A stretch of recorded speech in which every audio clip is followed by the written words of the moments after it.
Hey, everybody, welcome to me just hanging out, talking comics, talking more specifically how I do comics. So, hopefully, the audio sounds good. Hopefully, everything looks good. It took me a little while to get my headphones to actually work, which, you know, tech issues, they always seem to pop up at the most inconvenient time. But we are here, we are live, and we are going to hopefully have some fun, hopefully learn some things, and I can give you a little bit of insight on what it takes for me to make comic books and to get them into your hands.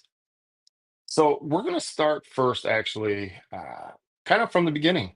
So, and what I mean by that is we're going to talk about um, kind of more, I guess, inspiration stuff, more about where things get started and, how I do that. So, to get started with that, we are going to go for kind of a little bit back before I started doing Annabelle and really from the beginning with Ice Pick.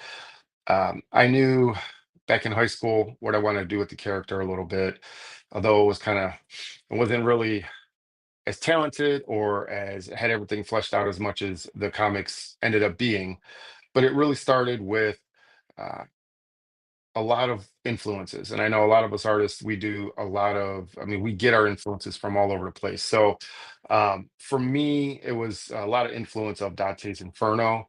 And so basically, I do a lot of research. That's a lot of us comic guys do that, whether we're artists, writers, whatever. And so, for me, it was as easy as just doing a Dante's Inferno, kind of reading about it, and from there, I just ended up, talking about scripts and different things like that. And you gotta love that. But for me, it was about, the nine circles of hell for Ice Pick. And when I, really started to dive a little bit deeper into how I want to tell that story, that's where a lot of the scripts ended up fleshing out. So for me, it's what makes a good protagonist, antagonist, what makes what have I seen in film, what have I seen read in comics, and how do I really get that to work, not from a live action sense, but panel by panel, page by page type of deal. And the thing how I really end up doing that is I will start with an overview outline. People call it kind of different things, and this is really how it starts with me. So, hey Matt, appreciate you hanging out here. Feel free to comment, whether I'm on Facebook and YouTube, and we'll try to answer all those questions and get things going. Hopefully, this is not a terrible stream. You never know.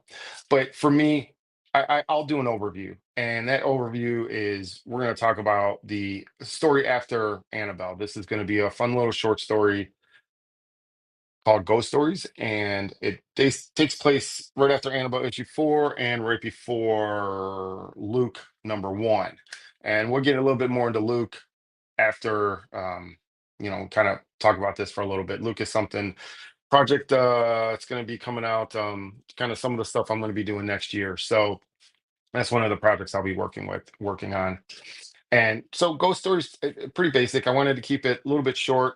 I just wanted to bridge the gap between what happens when you see that last panel from Annabelle and really um, the first panel in Luke. And the issue 1 of Luke is already written, kind of got hopefully an artist on board. I'm gonna work out some cover artists, things like that. But for this story specifically, it just kind of nicely fits in between. And for me, having Ice Pick, Annabelle, and Luke, that's really a trilogy of stories. It kind of deals with all 3 characters. It focuses on each character for each story, and they all kind of show up in each other's books, and they all kind of flow together one to another. And the idea when I first started doing this was to have it be really a trilogy, have it be something that takes place over, 3, 4, 5 days. Like all three of these stories. So for ghost stories, I thought this would be a fun way to continue this character development. As I'm writing stories, I think for a lot of writers, maybe we go back and like, I should have added that one thing, or I missed that spot to, develop the characters a little bit more. But as you can see, I'm on a Mac. I use a Mac Studio, and I have a 16-inch XP pen tablet that I use to do a lot of the layouts, and we'll get into layouts and stuff like that as well, and my coloring and then lettering stuff like that. But right now I'm on a Mac Studio. I use Pages. I know a lot of people use Word, Microsoft Word. Really, to each his own. You could use Notepad. You could use whatever you want. For me, I always tell people use what you have, whatever's readily available. You always hear the stories where ideas were sketched out on a napkin at a restaurant. So I mean, anything can work. Uh, but for ghost stories, I wanted to kind of flesh out the story a little bit. This helps me stay focused and keep an eye on what's going on. To always kind of know what was told, where I'm at in the story currently, and then what needs to be told. For the script, I just basically, it's a basic script. For me, I just pulled up other people's scripts, and then I just, kind of made it my own and set things up. I like to do things a little bit as an artist. I try to do things a little bit visual. I also write scripts, uh, at least from the artists I've been working with, they seem to really enjoy the way that I write them. From an artist perspective, I think I try to give them a little bit more than just, hey, so and so is talking and this is what they're saying. It's more or less like I try to set the scene a little bit as best I can. Um, where if we start with page one, panel one, you see a close up of a key opening a door, house key, right? So I mean, you can do any number of angles on that. You can do any number of. I leave it pretty open for the artist's interpretation, but unless there's something really specific I want to do, we're gonna get into me drawing actually page six here in a little bit, but I wanted to really show it from the beginning, show it from inspiration of a story to what's the next step. I friends with a lot of folks out there and part of a lot of indie groups and artist groups, and hey, Tom. A real looking script in pots, and not just handed to an artist. Yeah. Yeah, I don't know, I try. They're not perfect. I never ever propose that I'm good at what I do. I just like doing what I do. The artists seem to like me handing them scripts. Uh, But I think there's, in a lot of the groups I see and a lot of the artists out there that I see, I think a lot of folks just get stuck, they get hung up. They're like, how do I do this? And where do I go? I'm at this step, I'm at this phase in making a comic, or I have this great idea. And for me, I always go back to the Nike, their tagline, just do it. That's it. If you just kind of take that next step, whether it's a baby step or a big step. So I really wanted to show like inspiration into an outline, into how that translates into an actual script. So in the outline, I'm like, hey, after they return from the events dealing with Kerr, which everything takes place in Annabelle. Um, and I will say, shameless plug here, the trade paperback of Annabelle, which is, if you haven't seen, it's going to include all four issues, a ton of extra stuff, cover gallery, fan art, a lot of like unpublished stuff that I've done or Sergio Ray, the interior artist, has done on Annabelle, and that launches next Friday, January 3rd. But this little story, like I mentioned before, takes place in between.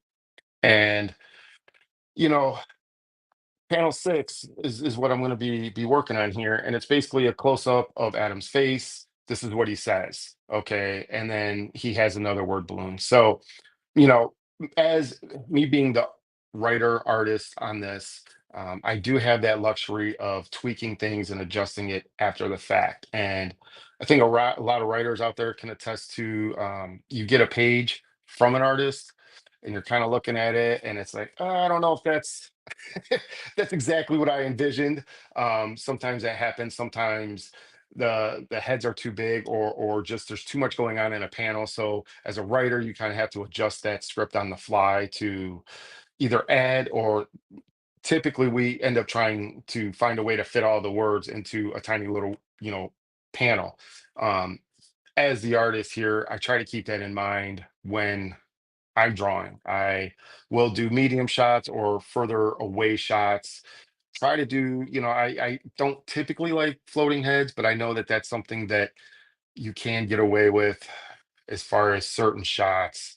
I'm a fan of the 90s. I grew up in that, so I don't want to overpack a panel to have it so busy that you lose track of like your word balloons and everything like that. Or I don't want to have a ton of word balloons.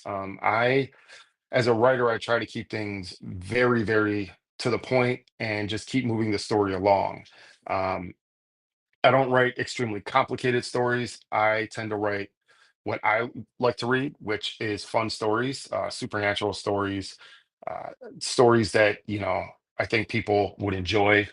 Um, you never outline on paper, Tom. It's all brainstorming. That's, yeah, that's interesting. I like an outline because it just kind of helps me stay on track, I think.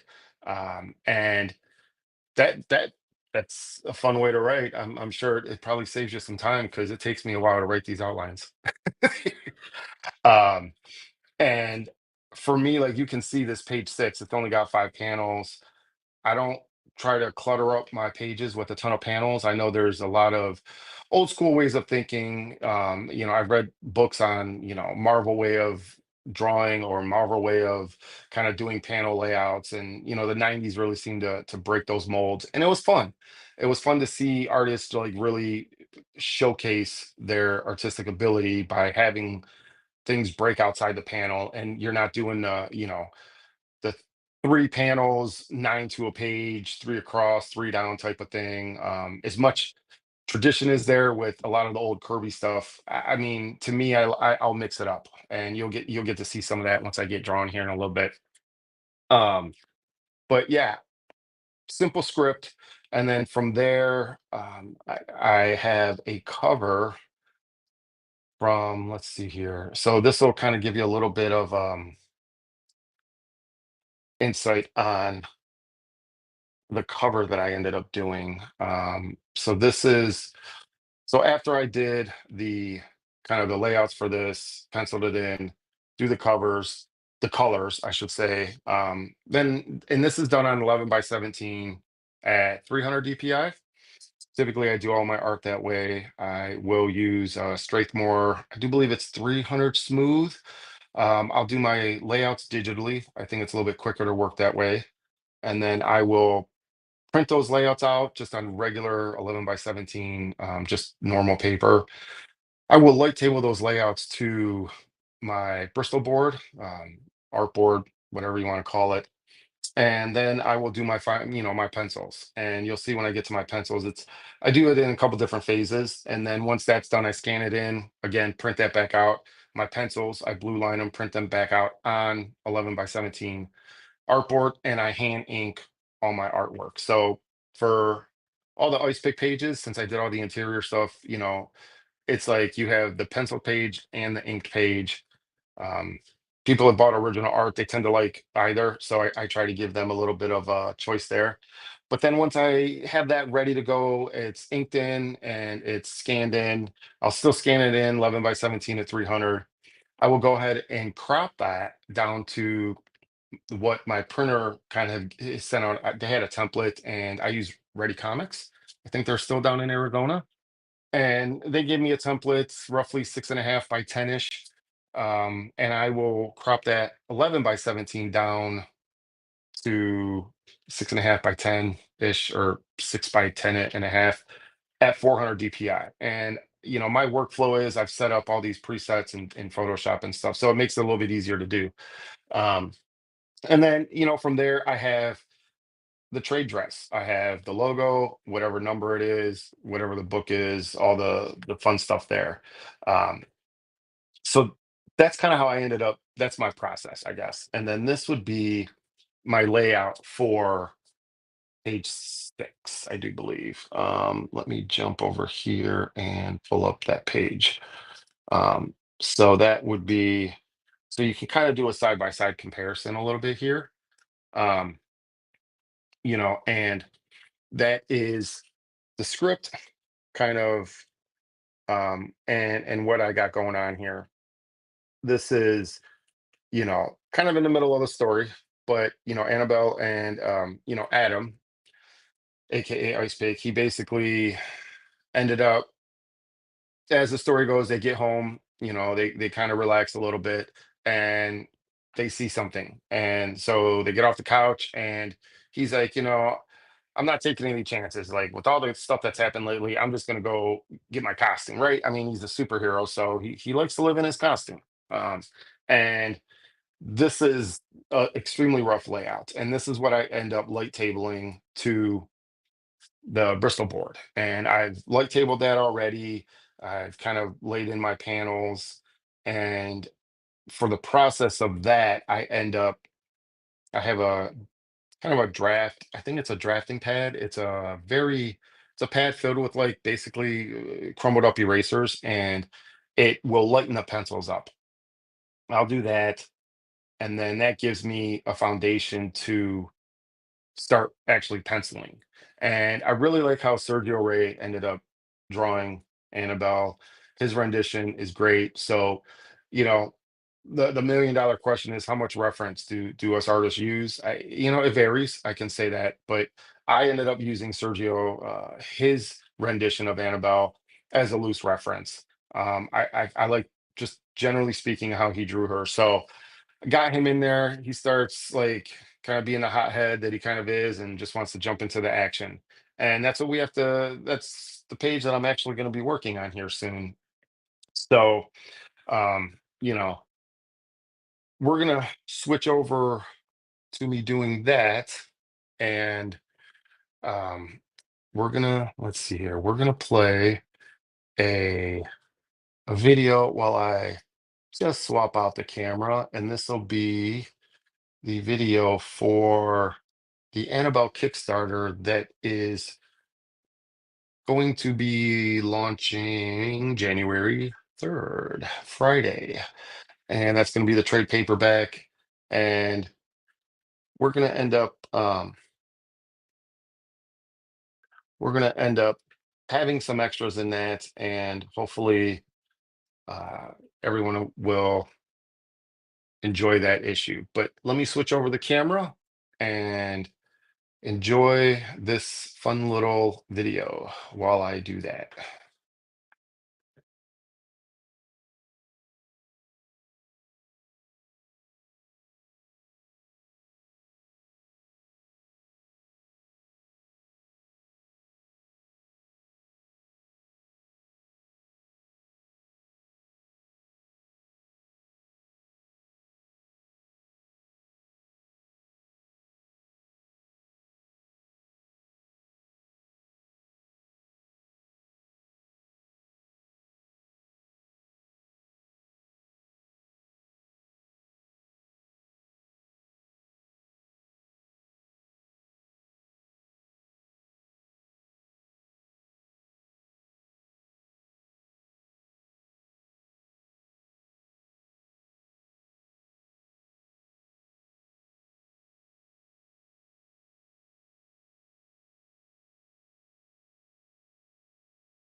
All right, so hopefully you can see everything here, and it all sounds good.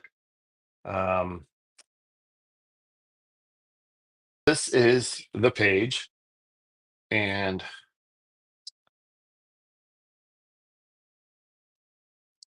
that video is not the final video, but it's definitely going to be, most of that's going to be what's seen there. But we're going to jump into this a little bit and just start drawing. Hopefully my fat head don't get in the way, and hopefully everything is still pretty legible. So, like you saw the layout there, this is basically me light tabling it. I don't know, you can probably see some of that. It's pretty light, and These two panels, as you see, they do look similar. That is just basically me doing like laying out one panel, zooming in and zooming out and making the same panel type of thing.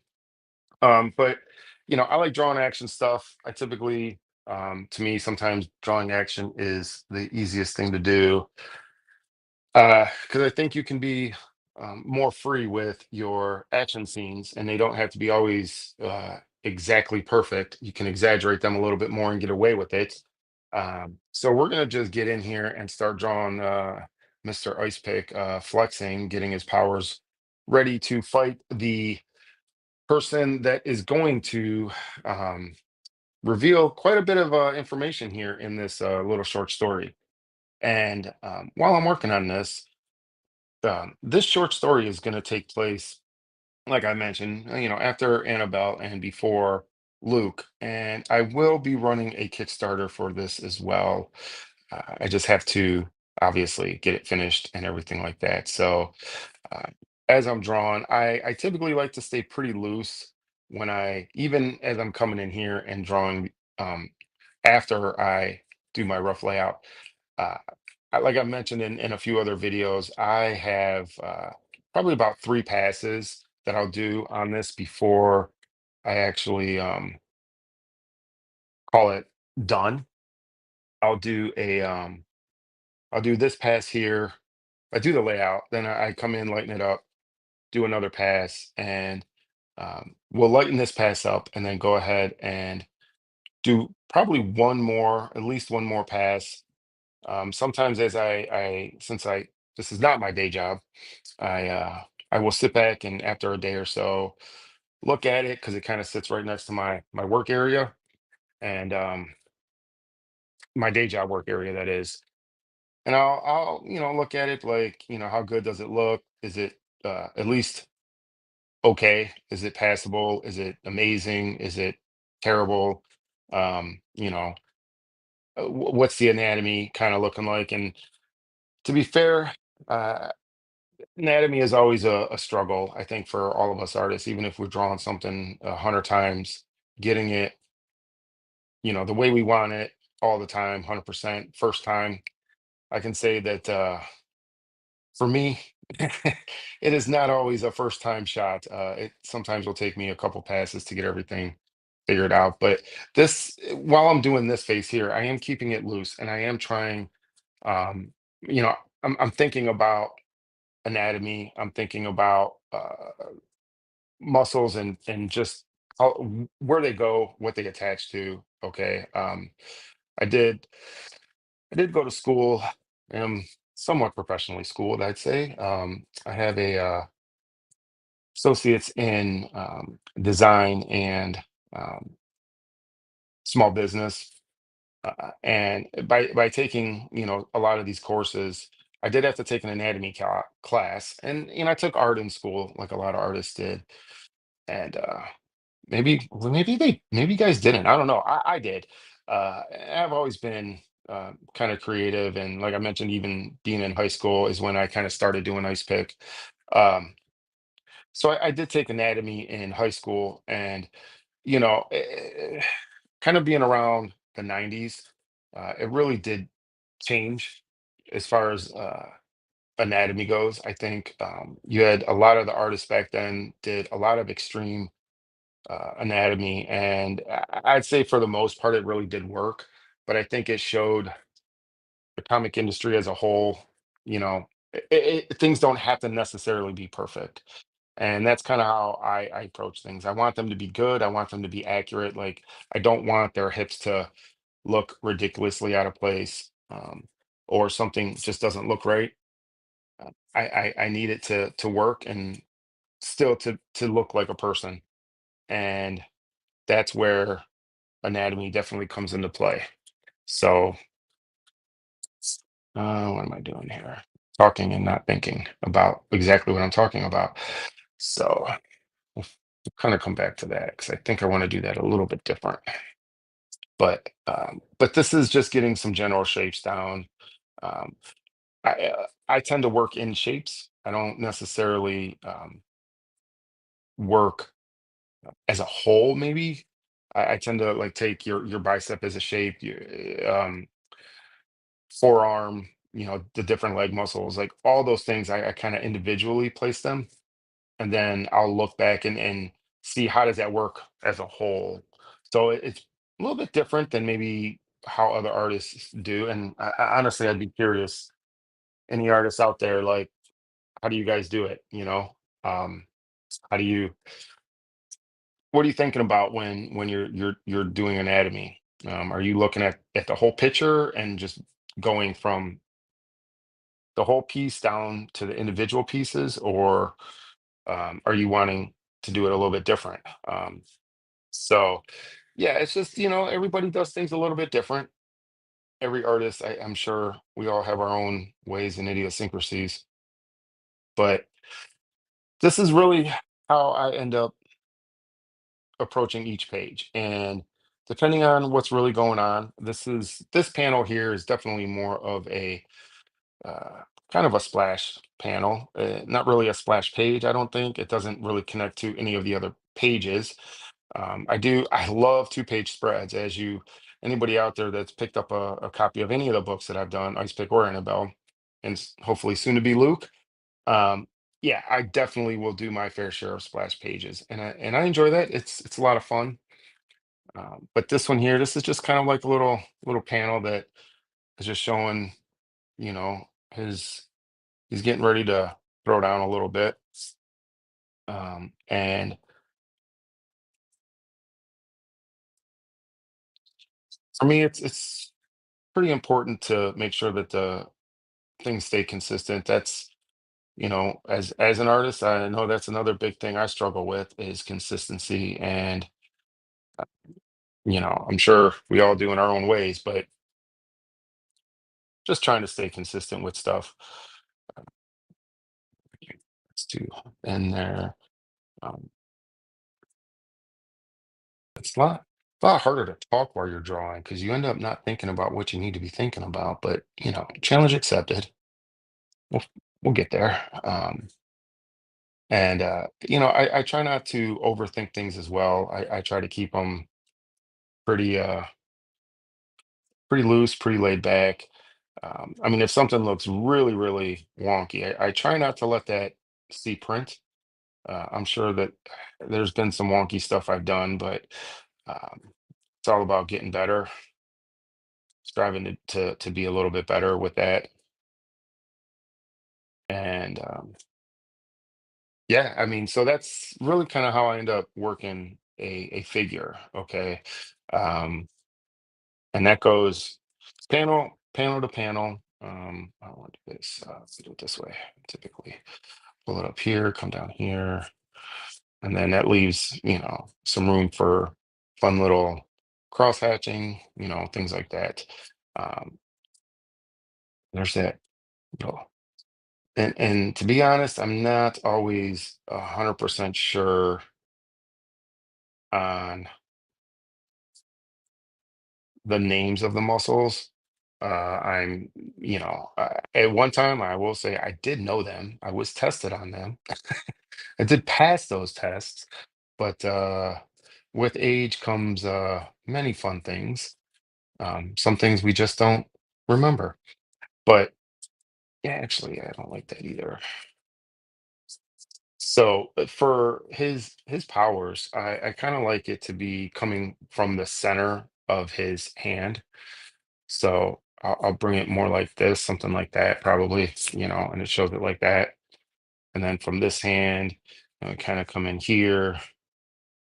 And yeah, Ice Pick was an interesting character.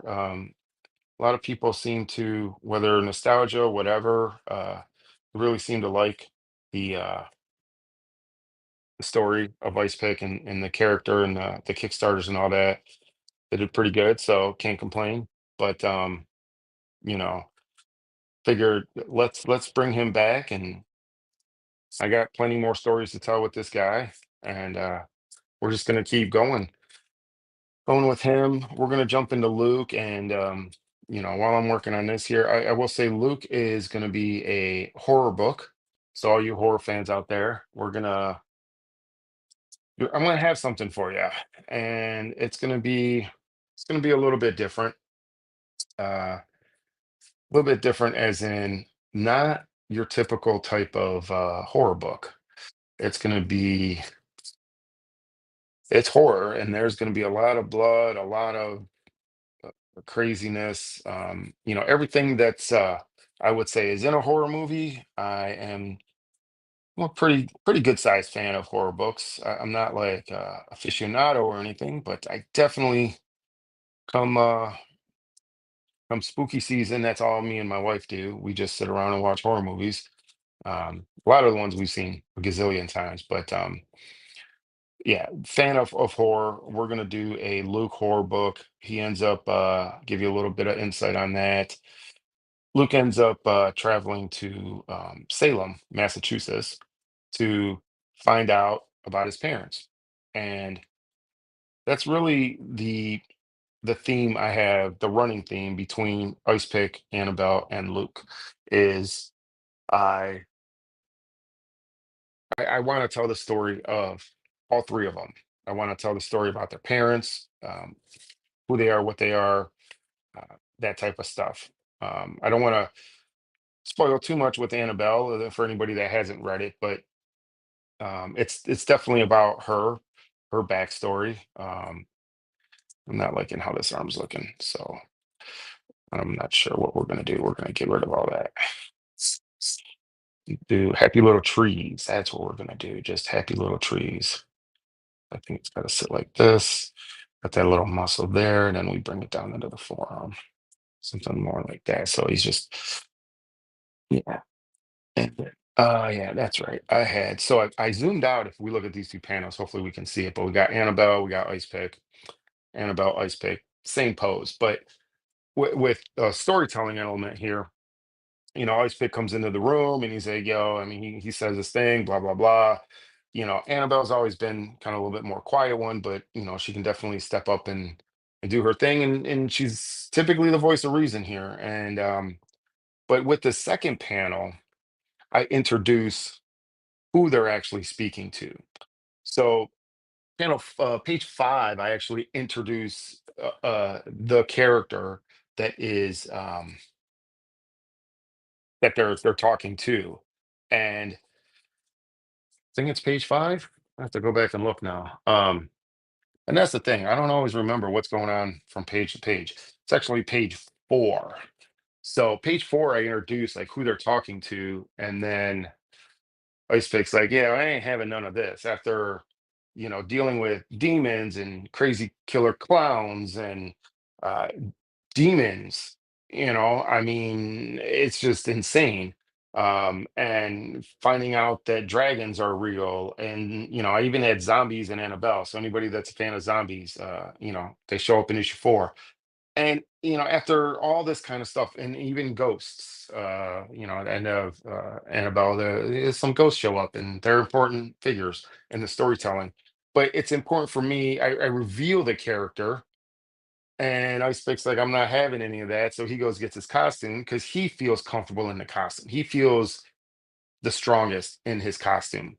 We know Superman, right? He's still strong outside of his costume. Batman, same thing, like all these superheroes. But Ice Pick's a little self-conscious. He's just kind of like, this is my alter ego, and I can be anything, right? It's figuratively my mask, and I can be the strongest. I can be the hero, but only in this costume. So he goes and gets his costumes, and then they come back to the area where this person that I revealed in page 4 is showing up. But in these panels, I wanted to pull back to reveal that yes, they're now talking to this person. So there's a conversation that's said, and it's important to let the viewer know, well, where are we in the space? Like, what space are we? I revealed where this character is on page 4. It's in their apartment, but what room in their apartment, right? Where in the apartment? And then Annabelle and Ice Pick see this person. We've already established what room they're in. They leave, and now we're coming back to that room, and I'm establishing that now they're seeing this person. So this is part of that person. It's her arm, and it's just cloth. So Make it look a little flowy. It's got some movement to it, and she's got her one arm, her hand, I should say, kind of out there, and she's in a way kind of reaching out, but she's also explaining something. And so it's depending on what the character is doing, it's important for me as an artist to, um, if they're explaining something, then I tend to want it to be a more inviting uh, pose or um, moment.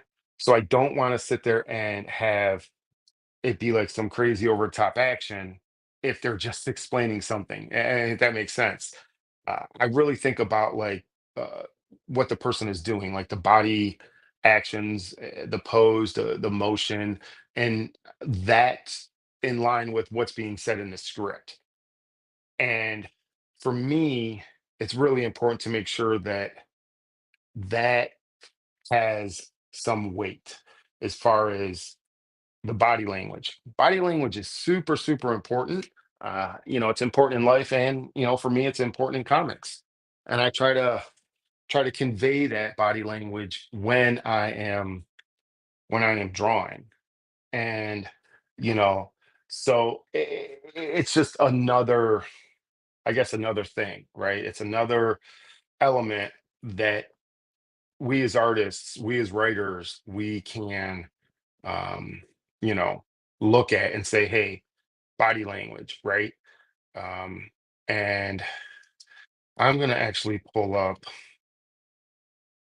we're gonna pull up a page from Annabelle issue 4, and we're gonna get that on screen here in a second.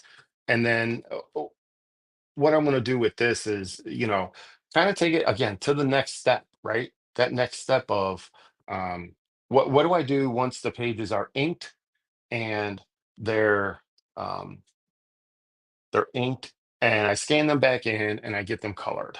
I've done a few different coloring videos on the YouTube channel, and I've done some inking stuff as well. So if I can after the fact, I'll go and link some of those to this video here on um, on my YouTube channel, Dark Space Studio. But I want to show this is going to be pages 8 and 9 when I talk about double page spreads. I love them. They're super fun.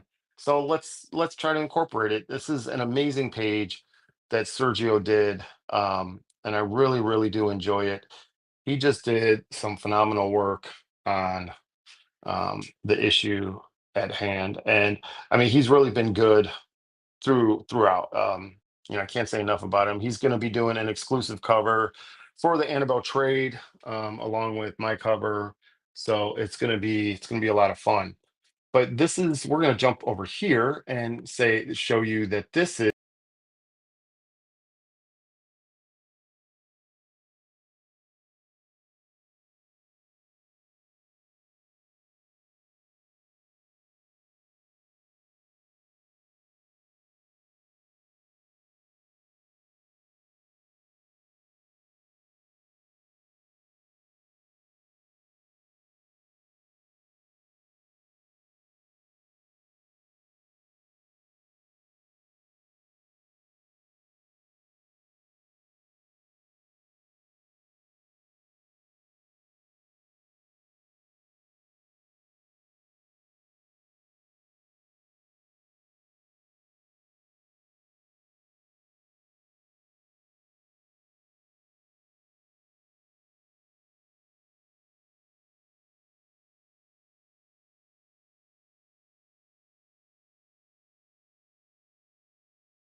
that's I did a lot of research on Kerr, and I ended up doing, like, I love dragons. I thought it would be fun to tell a story with dragons. So for me, it was like, hey, what's the first dragon? I mean, what's the lore of dragons in general, are there anyone in particular that did some really, really cool stuff? And Kerr just kind of stuck out to me.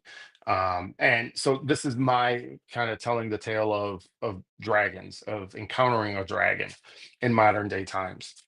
And long story short, we fast forward, we have Ice Pick's parents, Annabelle's parents, and Luke's father basically knew of Kerr, as they're all kind of magical creatures, mythical creatures. And the story with Kerr is that he would basically kind of suck the soul of virgins to feed himself. Basically, he would feed on the souls of virgins, and they knew this. They didn't like it. Kind of, it was a crime against humanity in a way. So they bound him using magic to this cave system.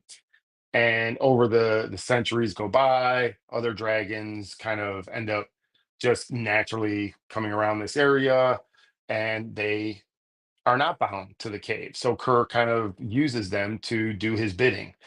And here we see like they're trying to bind him back because he can't he can't be alive. Remain to stay alive. He has to be either bound to the cave or destroyed. And that's really what this whole story is about.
And send them off to the printer. And then when I do that, that's when, the book is kind of out of my hands. I do a lot of proofreading myself. My wife will kind of read some stuff here and there.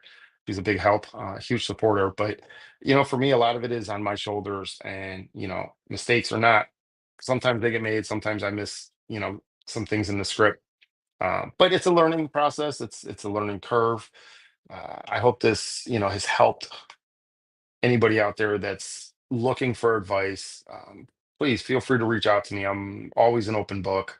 Those that know me, kind of know that like I'm always willing to give advice, help people, whatever I can do. And it's been really fun to kind of give you a little inside look on making comics. I am documenting as much as I can of building this Ice Pick Ghost story. And once I get that kind of finished, then I will start releasing